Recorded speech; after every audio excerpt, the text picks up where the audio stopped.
call the member for Boothby.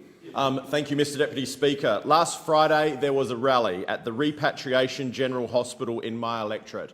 600 to 700 people gathered to express their concern and outrage at the South Australian Government's plan to shut down this iconic hospital. This was the last day of the state government's sham consultation.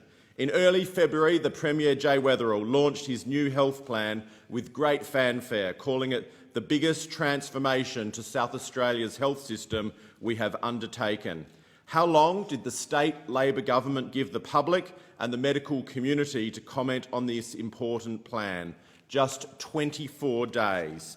Contrast that with their next consultation, announced just 2 days afterward, on whether or not South Australia should change its time zone. They clearly believe it's much more important to hear what the public has to say on the time zone, because that consultation is still ongoing, with no particular rush to finish. I'm sure it's purely coincidence that over those 2 days, when there was a massive public backlash over the state government's plan to close the Repat, and the time zone consultation is being run by Minister Hamilton Smith, the only Minister for Veterans Affairs ever to close a veterans hospital in his own electorate. The South Australian Labor government are now only listening to the advice they want to hear.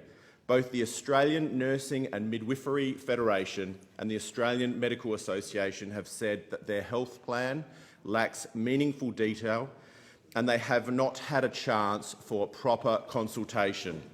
Doctors and nurses in the public health system are being gagged from criticising their plan and banned from speaking out against changes they think will have a serious negative impact on South Australia's health system.